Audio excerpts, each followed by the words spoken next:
It's obvious. The only way for Joe Biden and the Democrats to ensure victory in 2024 is to use lawfare.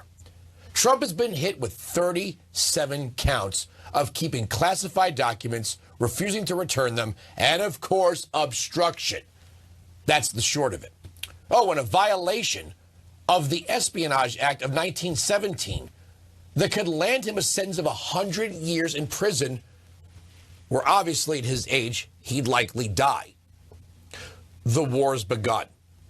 And House Republicans better be ready for battle, especially since we've seen evidence that Joe Biden took a $5 million bribe. And that's it. Time and time again, we watch as Democrats commit federal crimes and nothing happens. Impeachable offenses, nothing happens. Because the left owns Washington, and let's be honest, Republicans are not really warriors. Some Republicans are. Over at CNN and MSNBC, they're giddy. Giddy beyond belief. And every former DOJ this and federal law enforcement that are on their payroll are cheerleading. We got him now. We got him this time. They've been saying that since 2015. You're not supposed to notice the coincidence that on the exact day we're told there's evidence that Joe Biden took a $5 million bribe to affect foreign policy in Ukraine, an impeachable offense, that the anti-conservative wingman of Lois Lerner, special counsel Jack Smith, indicts Donald Trump and indicts him on a charge that Hillary Clinton skated on. The history of the Espionage Act is quite interesting. Coupled with the Alien and Sedition Act, those two laws were used to violate the rights of Americans and ultimately jail the political enemies of Woodrow Wilson. Did you ever hear of Eugene Debs? Believe it or not, Eugene Debs was an anti-war socialist journalist and Socialist Party presidential candidate. He was given the maximum sentence and almost died in jail. But his sentence was commuted by a Republican president, Warren G. Harding. Sound familiar?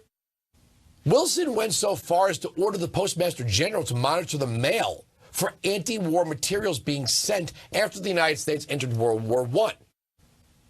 The Wilsonians are alive and well, and they're monsters. That's the swamp. That's the deep state.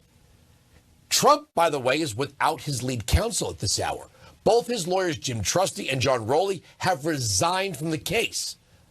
But I guess maybe some small good news. The case will be tried in Miami, Florida, not in D.C., where he would have zero chance of a fair trial. Now, look at this. This is the cover page of the indictment.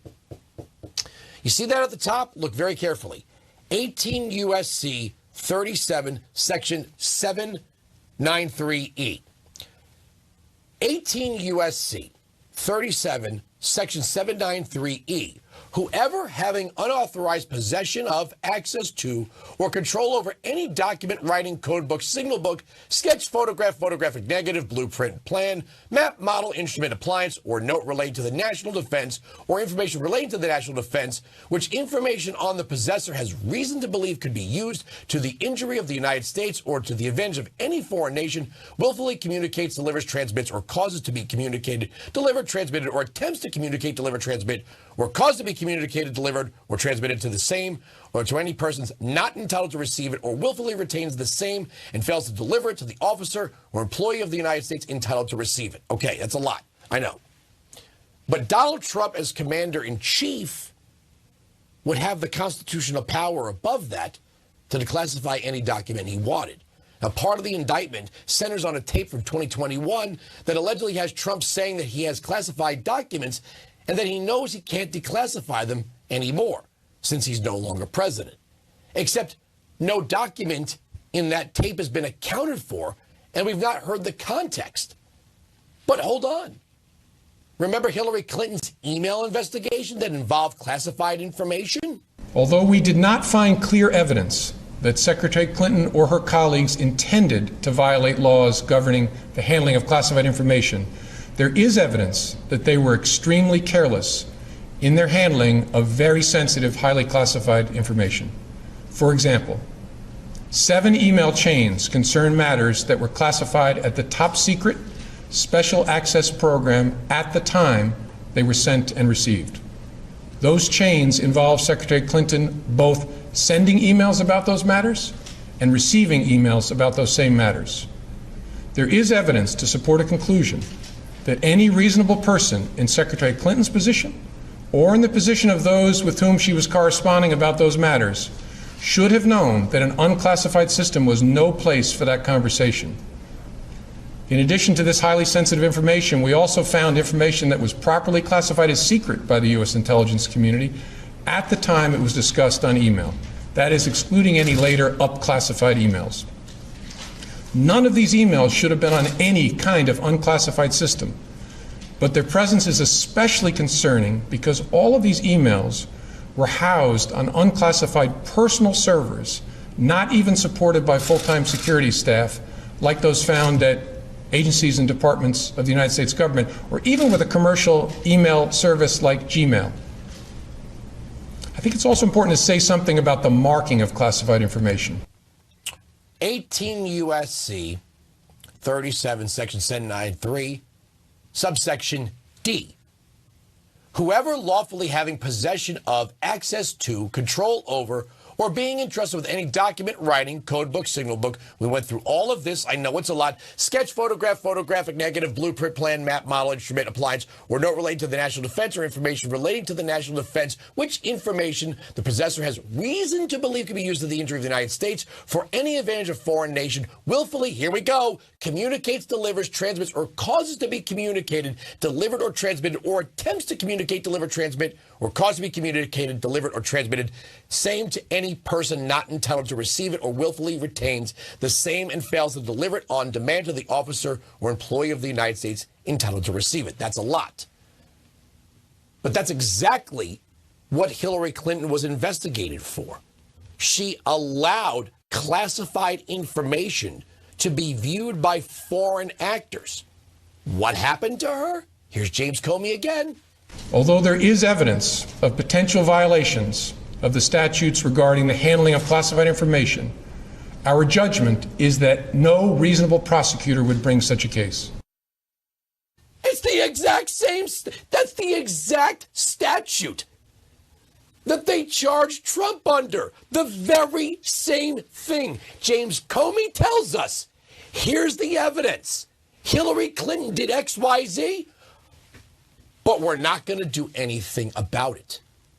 Now, here's Joe Biden telling PBS that he's held documents illegally since 1974. I made voluntarily, no one's had to threaten to do anything.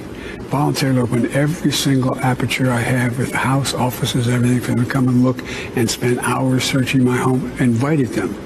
Nobody, and the best of my knowledge, the kinds of things they picked up are things that from 1974 and stray papers. There may be something else I don't know. Stray papers? Since 1974. As a senator, he would have no authority to remove classified information from the SCIF, not even as vice president. They never pursued him. They never asked for it back. And while there is supposedly a special counsel investigation going on looking into Biden's documents, look at these pictures that were released by the special counsel. Did we see any of this related to Joe Biden? No. They haven't shown us any boxes, any documents strewn about the floor, as we've seen time and time again with Trump. So it's not that whether or not Joe Biden returned them, he's never been pursued or investigated or charged for taking them in the first place, according to those two sections of the Espionage Act. So how could they charge Donald Trump and say no one's above the law when they haven't charged anyone else who's a Democrat with the exact same statute? This is lawfare. This is how they're going to get Trump. They're going to put him in jail or attempt to so he can't run for president. Or at least they're just going to do as much injury to his campaign as they can. The war is on. You Republicans had better darn well be ready. And that's my argument.